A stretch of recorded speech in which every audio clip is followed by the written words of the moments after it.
Welcome to the PIWORLD interview on the 6th of December 2021. I'm Tamsin Freeman, and today I'm delighted to be with Andy Brough from Schroders, who heads up the UK and European mid-cap and small-cap team at Schroders. That's true. Andy, great to be back with you. I didn't know Ted Baker did ties. No, it's amazing, isn't it? You know, it's a victim of lockdown. And you get invited. I've just been to the House of Lords for lunch with Baroness Ford, an old friend of mine. And I literally had to try on every shirt in my wardrobe, which I could find one where I could vaguely get the top button done up. And even now I'm struggling, right? So, yeah, lockdown hasn't been kind for me. So how's the year been? I mean, the markets have been, I'm much more AIM, and that's been fairly torrid over the last few months. How's it been for you? It has been, you know, basically, I think we should have just ended the year at the end of July. I agree. And then sort of disappeared because at the end of July, everyone was flying and people were phoning me up saying, I can't believe how much money I'm making. Bitcoin's an all-time high. Tesla shares have just gone up 42% in a month. And here we are, as we approach Christmas, looking at our portfolios and going, well what happened there? And clients are phoning me up saying, what happened in the last 6 months? And you go, actually, when you start looking through, okay, there's been a few profit warnings, but in the main, people have just sort of run for the hills. Yeah. What do you make of Omicron? And, you know, it's sort of difficult to predict what's going to happen with that. Well, it's like anything, isn't it? You look at these, you almost become sort of, everyone's an expert now, aren't they? You meet anyone and they go, well, because it's not as bad as Delta. And you go, well, what do you know about Delta? So I'm very lucky on my team. I've got Sylvia, she was a graduate from Imperial, so she can talk to the people there. And, you know, they're worried about it, but, you know, no one's died from it yet. And, you know, that is the acid test, isn't it? And the trouble is, you know, it's very easy now, once governments have locked you down once, it's very easy to say, right, you know, actually we'll just lock them down again for a few times. And when you look at sort of the underlying companies and you try and work out what their earnings might be, you know, look at the travel and leisure sector, I mean, they've had sort of equity issues in spades. You know, will they ever get back to the earnings they made? And you contrast that to the sort of car dealers where, you know, perversely, the longer you can keep the car on the forecourt, the more money you make. I mean, unheard of sort of activity. And it's not so much, you know, which variant is it and how many Greek letters have we got left before, you know, we run out, but it's what is the impact on the underlying companies? And, you know, is people's behaviour a bit like inflation going to be transitory? Or is it going to be a sort of permanent adjustment where actually, you know, we don't travel away so much, we do more Zoom calls, we spend our money in a different way. And this is the big thing I think most fund managers and anyone investing in the market has got to be looking at and trying to get as many data points as possible to try and work out what is potentially the new normal. And just before we move on to inflation, do you think we're going to get the Santa rally this year? I don't know where Santa is, actually. I've been in every bar in London. I still can't find him. So you're not sure it's going to happen this year? I don't think we'll have a Santa rally this year. I think, you know, there's a few sort of ingredients which give me hope for next year. You know, at the moment, if you're a first-time buyer, then your mortgage is stress tested with interest rates of 7%, which makes it quite hard to borrow a decent amount of money. On the wires today, they're thinking about changing that. So people go, oh, fantastic. You know, it's fantastic, it's first time buyer, another house market price boom or whatever, and that would all end in tears at some point. But you just get the feeling that you need to you can't do furloughing. You need to kind of release the straitjackets in certain sectors and let people swap their rent, get a mortgage. And, you know, actually that might be quite interesting for the house building sector. And as we've seen before, that then feeds off into a lot of the consumer sectors as well. So if they change it from 7%, what are they talking about changing it to? Well, I don't know, but they might change it to 4 or 5. That's a big factor. Yeah. And then suddenly, you know, you've got more money to borrow, so you don't have to have such a high multiple potentially. And I think, you know, if you look at the stats now, people are paying as much in rent as they are in mortgage interest payments, which can't, you know, if you came down from Mars and looked at that situation, you'd say, hold on a minute, why don't we just get everyone, lend them money to buy the house, they can pay us back, and that's a much better way of doing it. And you talk about inflation being transitory. Do you really think it is? My big worry is, does inflation know it's transitory? You know, at the end of the day, you know, because, it's just, and one of the problems is, and I was observing this on Saturday night in the Cock Tavern in Hackney. I'm not being paid to say that, by the way. In the youngsters that I happen to be with, mostly members of my family, and the way they sort of bought things. Now, in the old days, you and I would hand over, 20 or 30 quid note, £40, and we'd get the change, and we'd actually have a view on what things cost and how things were changing. Chip and pin, especially with my card in my kids' hands, it's oblivious to, tap, tap, tap. But a lot of people just tap now. And so actually, if you're putting prices up by 4 or 5%, people aren't noticing. So, well, I also heard they were reducing measures too of wine, particularly from 175 to 125. Yeah, I'm not sure you're drinking in the right places. But anyway, but again, it's like the other thing, isn't it? We've had the shrinking chocolate bar, etc. Now we've got the shrinking wine glass. Where will it end? But that's the danger. Does it feed through into people's wages?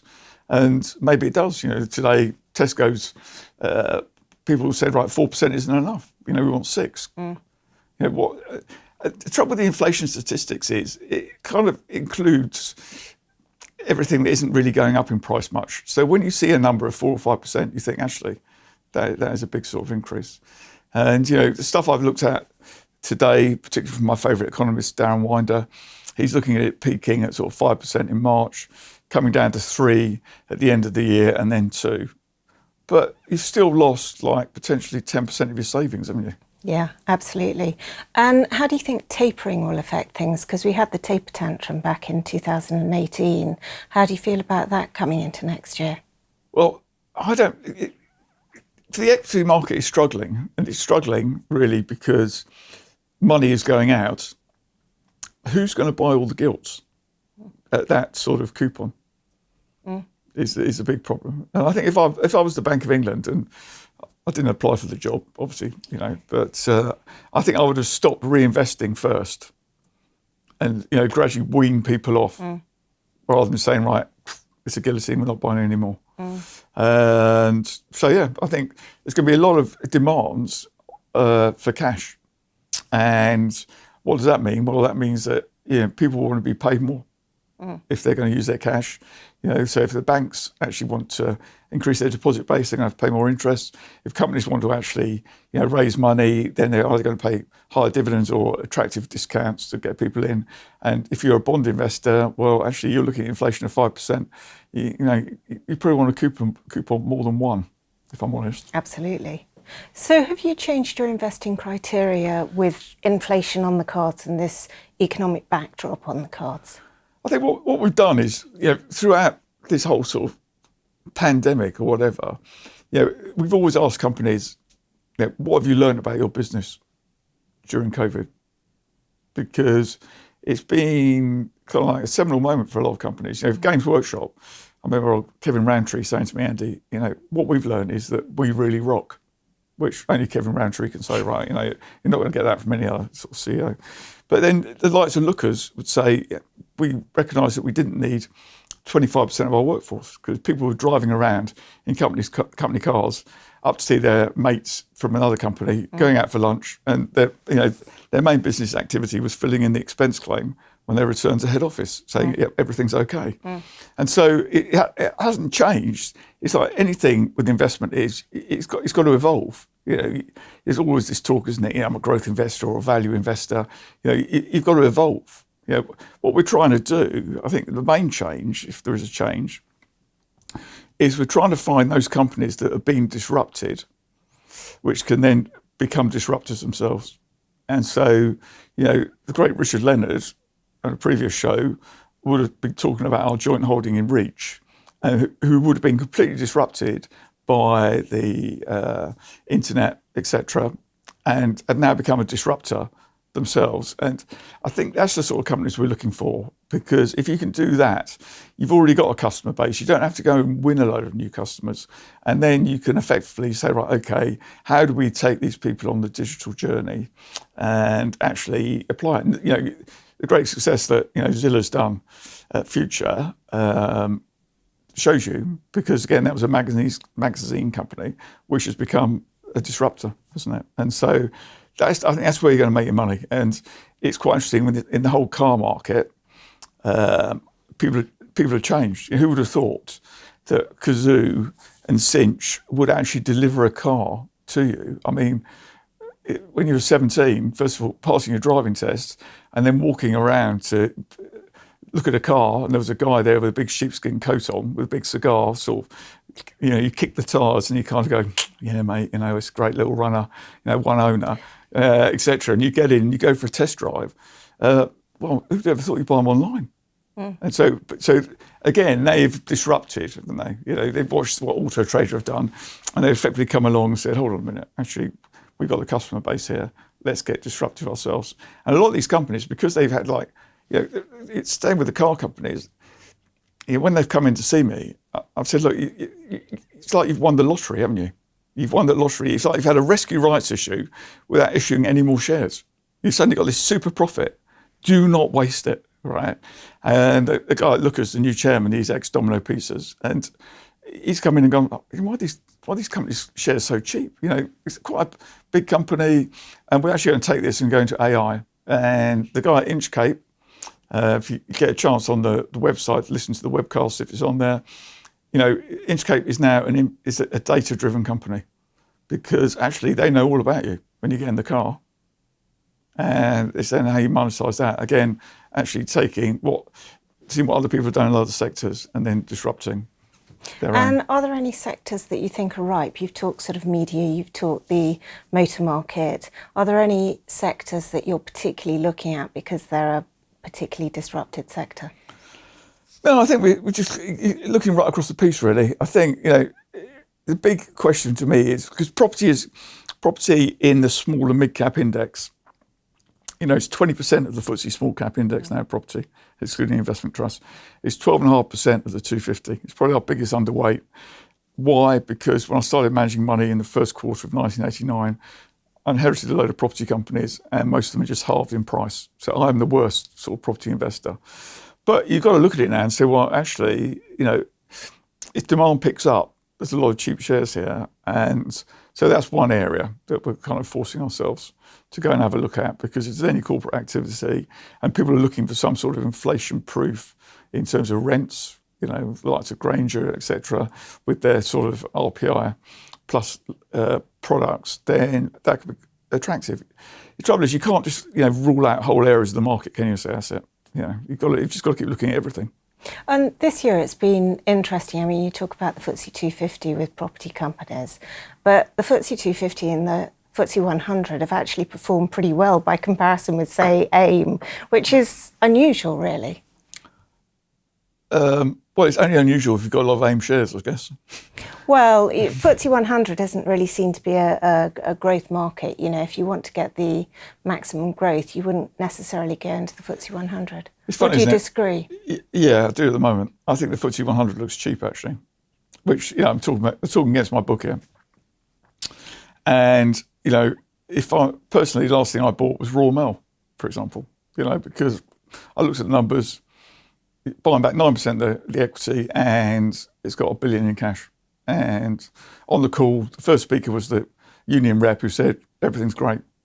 Now, I don't know what they paid him to say that, right? But, and then I had a call with Land Securities, Mark Allen and Vanessa, who's the FD, she's gone from Grainger. Yeah, we're completely changing this company. We're moving out of offices. We bought the old media centre up in Stratford, and we're reconfiguring it. So, and then you look at, you get Wise that floats at 8.6 billion. I can't remember what the number was now. And you think, well, actually, it's not beyond the wit of man or woman to say, actually, Lloyds Bank, could you do that? Yeah. So this is very interesting. People forget, just going back to that thing I said earlier about, you'd argue that all the FTSE 100 have been disrupted. But now they've suddenly gone, hold on a minute. We've used COVID to actually reduce and shrink our workforce. We had a great excuse there. We can now focus down our tech spend. We can actually go and take on the likes of Wise, Klarna. It's not like we haven't got the customer base. So, and they've got real profits. And then on AIM, you've had like a real mishmash, haven't you? You had all those COVID stocks, like Novacyte, Avacta, all these things, that EKF, I've owned some of them, which have gone to the moon, and then where are the earnings gone? Yeah. And then we've had all that online shopping, etc., with Boo and ASOS, and then people have gone, hold on, this supply chain. Yeah. And then Marks and Spencer's have come along and said, actually, we're going to make 500 million. People forget that's only half the peak profits. They made $1 billion when Stuart Rose was there. And people go, well, actually, this could be interesting. They've actually started fighting back. And so, I like AIM, but when I'm looking at it, I'm looking at the FTSE 100 and thinking, actually, this could be a really good performing market next year. Completely written off. The companies have got their act together. They're now effectively taking on the disruptors. The breakdown in the supply chain has given them the muscle. So if you're a food supplier, are you going to supply Aldi and Lidl, or are you going to supply Tesco's if you've got a limited amount? So it's a very interesting dynamic now. They're not writing off AIM because there's a lot of interesting companies on AIM, but it's like anything. You've got to look at the market caps of some of these companies on AIM and say, really? I mean, really? That's a lot of money to pay for growth, which is not nailed on in this new environment. And it's low risk going with FTSE 100. Well, in theory, and everyone goes, yeah, it's a dividend dinosaur. It's full of dividend dinosaurs. But you look at it, and I think there's some interesting companies. And you've got management teams like Mark Allen coming in from St. Mobwins, did a great job there, turned it around, sold off a bit. And I just feel there's a lot more brave management teams in there in the FTSE 100 now who are prepared to say, right, okay, what we're going to do is we're going to revitalise this company. We're going to sell off the state bits. Because if you don't do it, suddenly, the word activist has replaced Delta, hasn't it, in terms of, the effect on the market. And suddenly, Elliot have popped up at Glaxo, rumours of Taylor Woodrow, in Clinigen, which is an AIM company, but it's still $1 billion. And then you've got the people increasing their stake in Pearson. And I wouldn't be surprised if something happens at Johnson Matthey now, it's fallen out of the FTSE 100. And so you've got all these people looking at these companies and saying, well, actually, there's quite a lot of value there. So who do you think, or which companies do you think are going to move the dial for you next year? Is it generally your larger holdings, or is it the ones under the radar that we're not so clear of that suddenly double and triple in value? Well, I'd like to think there's lots that are going to double and triple in value, Tamsin, and I'll be off to church on Sunday just to pray for them probably. But you look at our big holdings in 250 land. Our largest holding still remains Frasers, which has continued. I think we've got a trading update this week, which has continued to perform pretty well. And and then we've been carried out on things like Studio Retail and M Brown, which I've spoken about in the past. And you look at it and you think, well, actually, victims of the supply chain, they're not immune. And you think, well, actually, they are doing everything right. But the stock market has decided, a bit like with the car retailers, there's like a whole raft of companies that are almost put in the uninvestable camp because they're not shiny and new. I'd rather have the Hut, Deliveroo, Darktrace, Alpha Wave, well, for a couple of days anyway, yeah. And so it remains to be seen what happens over here. Now, does sort of bid activity pick up? I think the fact that, Clinigen, you couldn't give it away, and then someone comes along and says, I'd like to buy it. Well, we can't have it now, can you? It's far too cheap. It's gone up 25%. So I think we're going to see a lot more of that, a lot more companies saying, actually, we'd be better off combining. And a lot of these private equity firms, if you're sitting there with the RAC, or, would you be better off merging it with something on the UK market and doing it that way? So I think we'll see a lot more mergers of private equity and public companies, actually. That will be a theme which we haven't seen for a long time, because private equity probably say, well, actually, we're better off doing this and then getting the synergies because we can't get the premium for floating the shares compared to what we last financed them at. And with Studio Retail, which you referred to, yeah. I mean, did they overpromise to the market? Because the figures were actually very good, but they were just, the earnings forecasts have now dropped back 18%. So should they have just not been so ambitious with their forecasts? And actually the figures on their own would have then looked good. I think forecasting's a hard thing, isn't it? You know, and I had a long call with them actually. You know, but when things like that happen, you know, the first question I ask the company is, okay, if you had your time again, what would you have done? Yeah, what would you have done differently? And in this case, they said, well, we wouldn't have done anything. You know, this was a transition, and actually was sort of reining it in. And the PE's gone from 5 to 6 or whatever. And so, but people go, well, actually, it's, you know, yes, this business, but it was all about disruptors. You know, it used to be a catalogue business. Now it's all online, and now it's bespoke finance. So the FCA like that. So actually, and what they do now is, if you want credit, then you have to effectively hand over your bank account. So they know exactly how much money you're spending on everything and what you can afford. So the FCA love that, right? Because there's no mis-selling. And actually, you know, their target was to get to $1 billion of turnover. So they get there, they'll probably make about 75, 80p of earnings. When that happens, I don't know. You know, you've still got Mike Ashley with his shareholding. He's underwater now.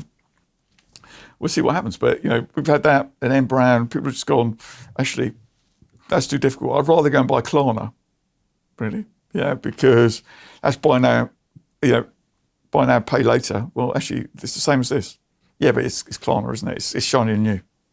So what did Studio Retail say when you asked them what they wish they'd done differently? I mean, they were hit by supply chain, they were hit by online marketing costs going up, but their women's fashion has been a problem. So yeah, but apart from that, everything's fine, isn't it?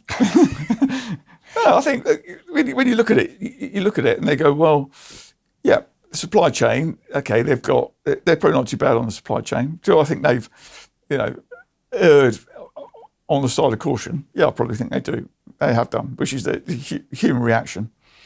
You know, they could have made the numbers a lot better, but they decided, you know, because everyone has a black box which calculates your bad debt, right? Provision. And the bad debt provision said it should be 13 million lower, which would have made the numbers like off the stratosphere. But they said, no, we think that's wrong.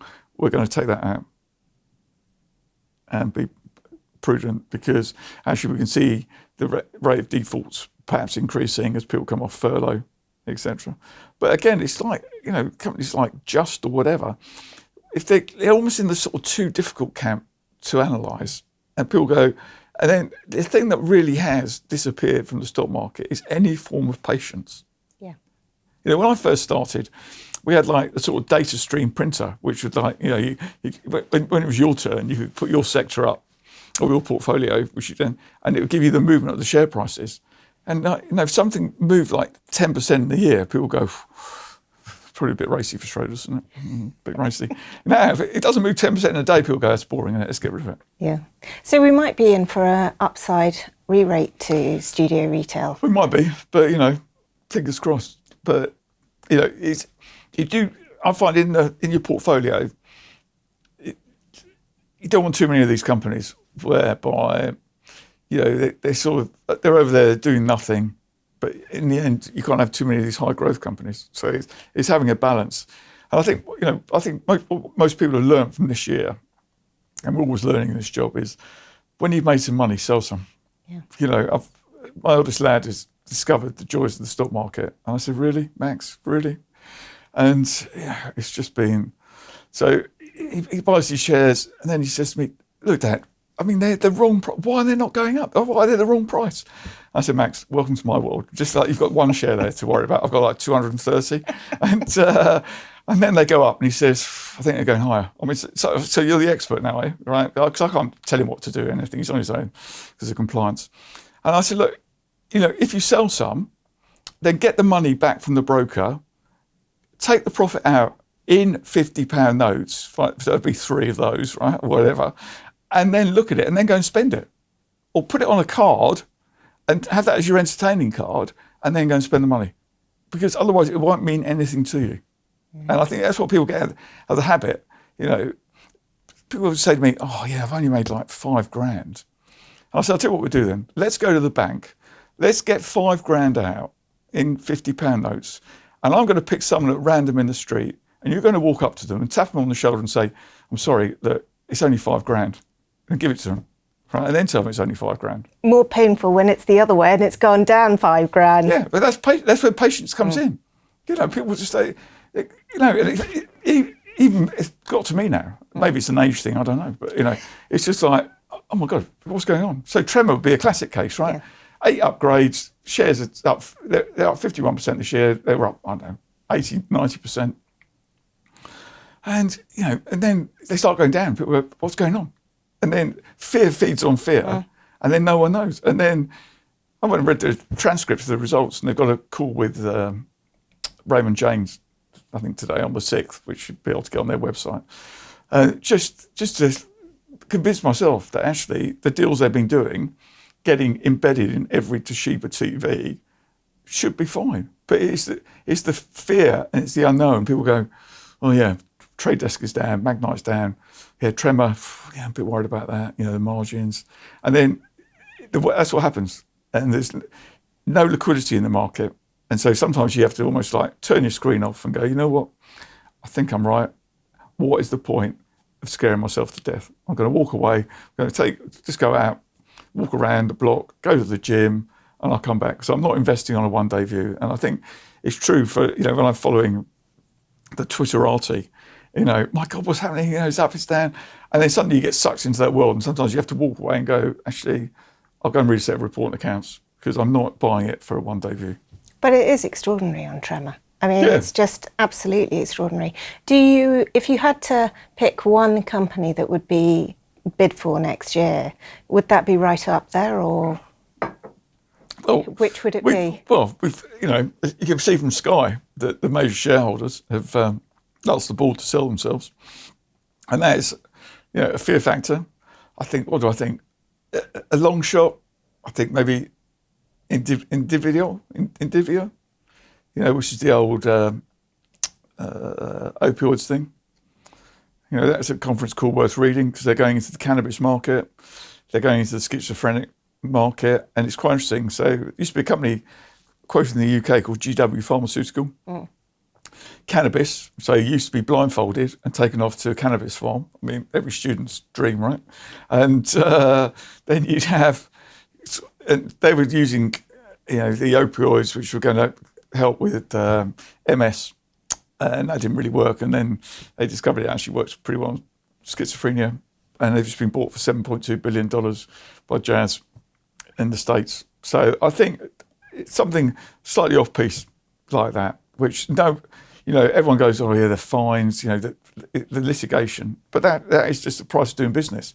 But if they can crack the cannabis market, and all those people, you know, that truck driver recently, he was out of his head on cannabis, and the states are now starting to say, right, if you're in prison, you've got to be on this stuff, you know, replacements before you get out, rather than when you get out. So I'm not saying go and buy them now, but, you know, just go and read something about it. And if you're a doctor and you've got any information, then please contact me. And with Crystal Amber, obviously they've got holdings in DLAR, Allied Mines, Equals, Ready Northgate. So there's a huge overhang for the holders of those shares at the moment. I'm quite interested from an institutional perspective, from your perspective, what you do when you've got a large holding that you need to liquidate. Does the broker sort it out and provide an orderly market, or how does it play out? Well, I'll give you my experience of one particular stock. So when Sports Direct was going into the FTSE 100, I think I had about 100 million quid in it, maybe a bit more. Merrill Lynch, in their infinite wisdom, came round, 6 of them, I think it was, as they were broker, and they wanted to make sure we're going to have an orderly transaction. And the advice they gave me was, right, we need to wait for an event. I said, yeah, okay, what?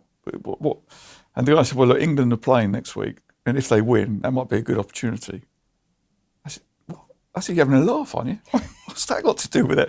So brokers are incredibly useful at this point in time. And then we just sold them as they went up. So basically, you got an overhang. So with Crystal Amber, it's a different situation. He's got this activist who's effectively said, wind up your funds. So at the moment we're in a sort of Mexican standoff, right? So he's been selling sort of Daniel LaRue, as we affectionately know it, £1.80, and we're bidding in £1.40. So he's gone no. But he's got a finish line. We haven't got a finish line. He's got a finish line. So that's what happened. So as we get closer, then the price might recover a bit, or you might be able to find a trade buyer. But that's life. And this time of year, you don't want to really be doing anything in any size, because the only liquidity is to be found in the local restaurant or pub. Quite honestly, it's not in the stock market. What's the deadline for it? I think it's about 15 months, isn't it? But But I think people have to, as they often say on Twitter, don't they, do your own research. And with institutional liquidity generally at the moment, is there a lot of money sloshing around? So, we've been exhausted by IPOs and placings. Is there still lots of money looking for a home? I don't think there is. I think, UK equity is now sort of 3.5% of the MSCI index. US is sort of 65. Japan, it used to be bigger than the US. Japan's down at 7. So the pools of liquidity are mainly in the US. I think in the UK, people are just, had a torrid year.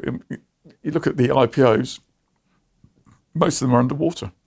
You've got to join the stock market for the right reason, which is to raise capital, to invest, and then pay a rising stream of dividends out of a rising stream of earnings to the underlying holders. It doesn't say, we're coming with a golden share and I have a 700 million share bonus and, oh, sorry, the shares are down 70%. I won't mention any names, but, that's not the way it works. And, so I think I'm looking forward to someone doing the analysis for the year end.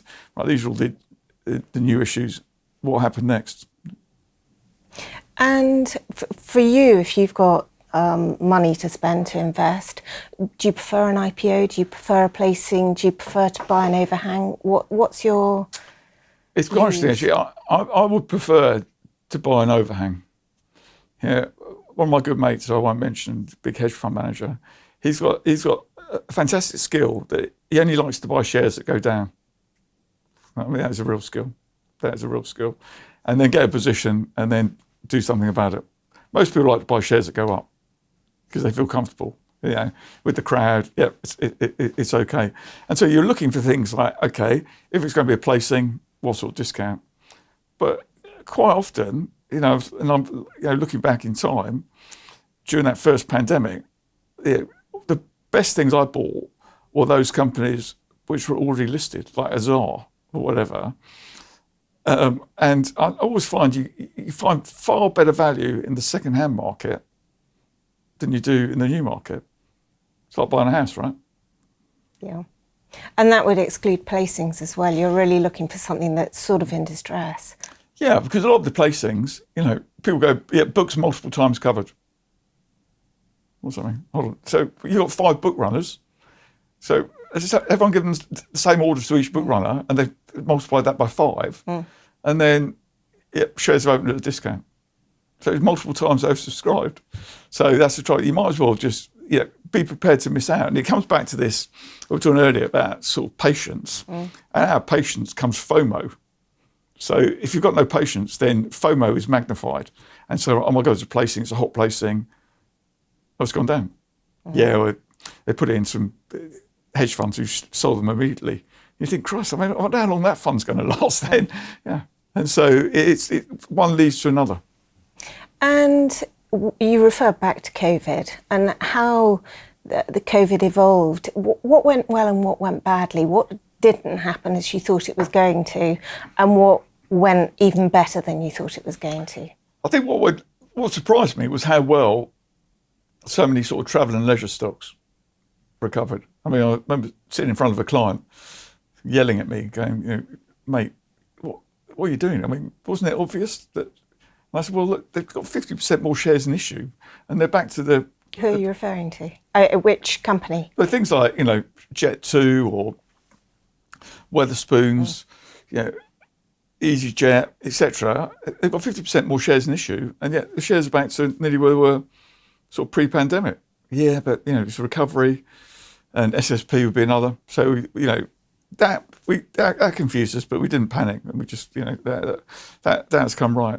But I think the thing that surprised me pleasantly surprised me is the speed at which management have taken this pandemic to refocus their businesses and effectively do 5 to 10 years worth of change in a year. Lookers would never have got rid of 25% of the workforce. Probably too many, actually, as it turns out. But those sort of changes wouldn't have happened. So I think that can be only good news for a lot of companies, actually. If you did nothing during the pandemic. And I remember at the start of the pandemic, one of my clients phoned me up and said, look, we're going to, can we send you another $250 million to your bank account? I said, I'm not sure you got my personal details, actually. and that was pretty nervy, And they doubled their money. And they said, right, okay, we'll have the original stake back. That's fine. And, it's what it's taught me is you just got to be ballsy. You've just got to be prepared to back yourself and not really get hung up on intraday moves. And and that's what I'm trying to do now, is say, right, okay, I've kind of forgotten the lessons I learned during COVID over the last 3 months, because actually we've had like a mini COVID, haven't we? We've just the stock market's, all the favourites have fallen, but everything's fallen. We're rushing around and we can't see the wood from the trees, and we've got to stand back and just sort of join the dots. So, Royal Mail today say, actually, if anyone knows anyone who's got a van, can they give us a call? I'm paraphrasing this, right? And you think, well, actually, it's probably good news for Reading Northgate, isn't it? And then it's just thinking sensibly like this, take your time, and then think, actually, what does that mean for various things? Rather than be this far from the screen, it's up, it's down, phoning people, what's going on? Well, they know as much as you, don't they? You're far better off say, right, I bought this on a 3 or 5 year view, even at my age. And so, if it goes down a bit, I might buy a few more. If it goes up a bit, I might sell some and then wait for them to fall back and then buy them back. So you're using the volatility to actually buy at the moment? Selectively, yeah. But you've got to be prepared to sort of, trade these things. And, we do that with all our holdings. If they go up, then we'll sell a few. And if they go down, we might buy them back, because shares are for buying and selling, really, not for collecting. And how do you view director sales? Telecom Plus he's just sold about £2 million. It's always a good reason, though. Is it good enough?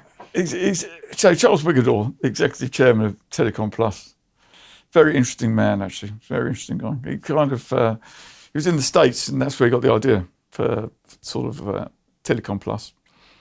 And he only sold them because the institutions went to him and said, look, can we buy them? So that sort of selling, you kind of go, well, actually, that's quite interesting. And Tremor selling? Well, Tremor, unfortunately, have gone to NASDAQ. And over there, you effectively sign a piece of paper, as I understand it. And so it's blind sales. So when you get gifted the shares, and share compensation would be my main bugbear with that company, along with anything in that space.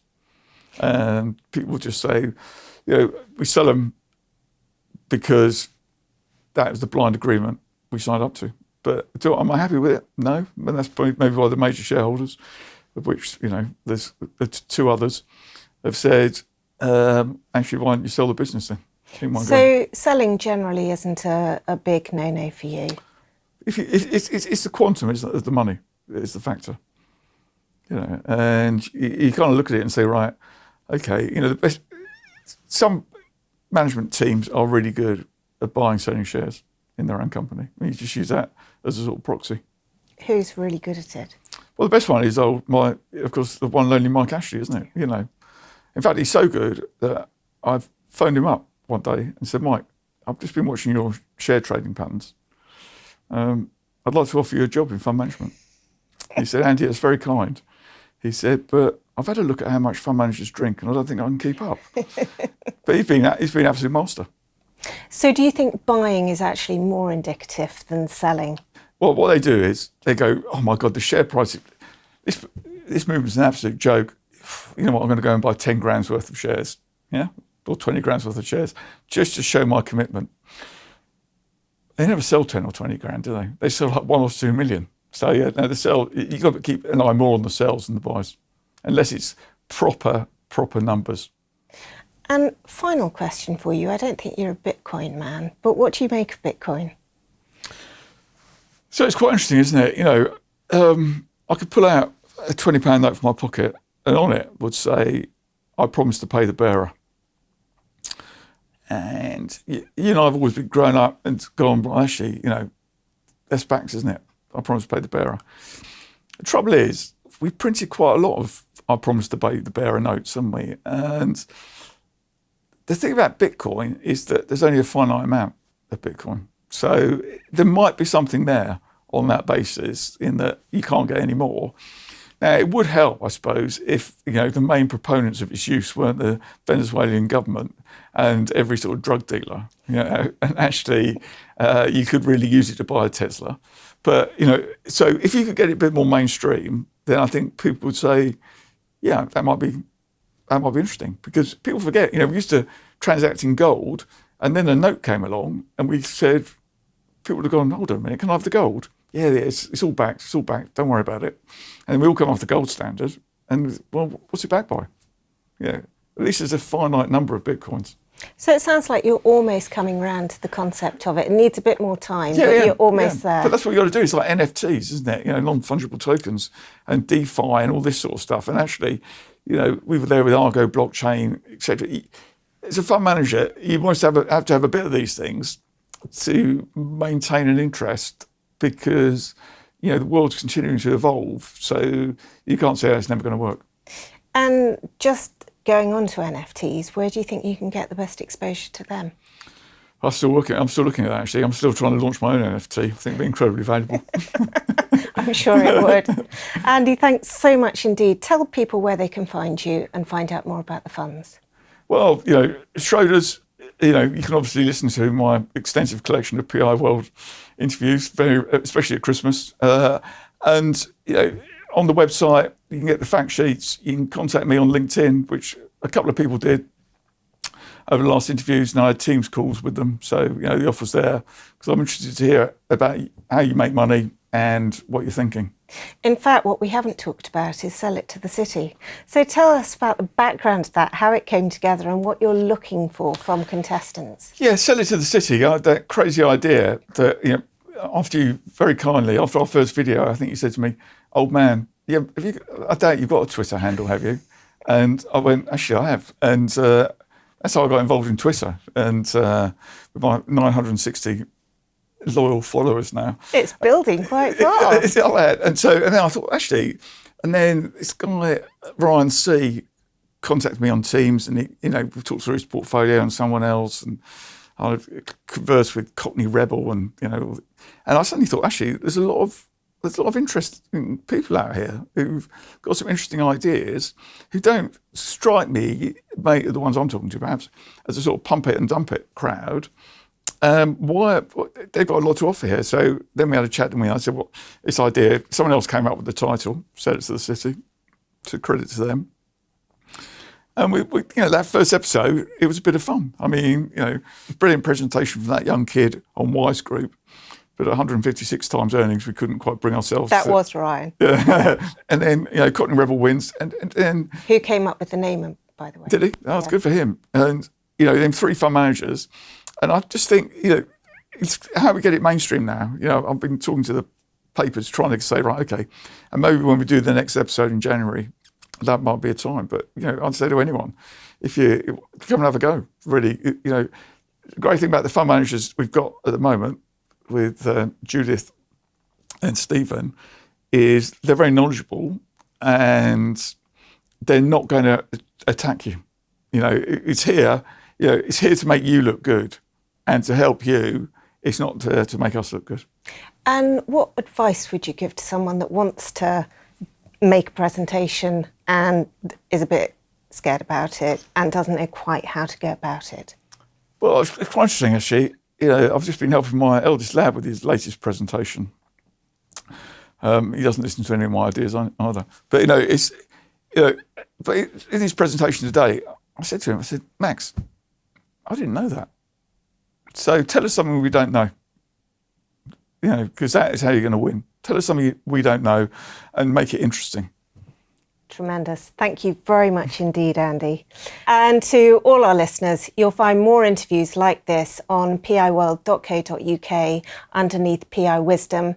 And you can subscribe to get a notification of a video as it's published. Go to the top right-hand corner, just down slightly, and subscribe, and you'll get no spam. Many thanks for listening, and stay well.